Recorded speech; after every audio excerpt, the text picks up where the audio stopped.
Praise the Lord. இன்றைய சிந்தனையின் வசனத்தோடு கதை ஒன்றை கேட்போமா? தாவூது அந்த பில்டிங்கோட வாட்ச்மேனா இருந்தார்ல, அவர் அந்த வேலையிலேருந்து அந்த ஓனர் எடுத்துட்டாரு. ஏன்னு தானே கேட்குறீங்க? பாவம் தாவூது ஆசையாக கொஞ்சம் புறா வளர்த்துட்டு இருந்தாரு.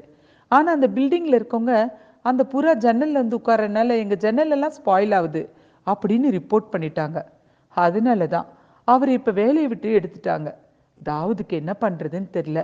பிள்ளையும் மனைவியும் கூட்டிட்டு அந்த புறாக்களையும் கூண்டில் போட்டு ஊருக்கு எடுத்துட்டு போகலாம், அங்கே போய் ஏதாவது பிழப்புக்கு வழி இருக்கா பார்க்கலாம் அப்படின்னு தான் போனார். என்ன ஆச்சரியம், அந்த ஊரில் பண்ணை வீட்டுக்கு ஆள் வேணும்னு கேட்டிருந்தாங்க. அவருக்கு அந்த வேலையும் கிடைச்சிருச்சு. ஆமாம், அந்த பண்ணை முதலாளி தாவூதுக்கு வேலையை கொடுத்துட்டாரு. அது மட்டும் இல்லை, அந்த பண்ணை வீட்டில் சமைக்கிறதுக்கு ஆள் வேணும்ன்ட்டு தாவூதோட மனைவிக்கு அந்த வேலையும் கொடுத்துட்டாரு.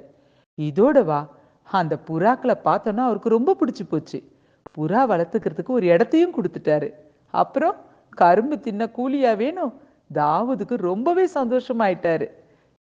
என்னங்க, உங்க வாழ்க்கையில கூட என்னடா இப்படி ஆயிடுச்சே அப்படின்னு கலங்கி போயிருக்கீங்களா என்ன? வேத வசனம் என்ன சொல்லுதுன்னு பார்க்கலாமா? சகரியா 9ஆம் அதிகாரம் 12ஆம் வசனம். ரெட்டிப்பான நன்மையை தருவேன், இன்றைக்கே தருவேன். ஆமாங்க, ரெட்டிப்பான நன்மைன்னா ஒண்ணு நீங்க விரும்பினது, இன்னொன்னு அவரு கொடுக்கறது. அப்புறம் என்னங்க, சீக்கிரமா ஆயத்தமாவுங்க ரெட்டிப்பான நன்மையை பெற்றுக்கொள்ள. God bless you all.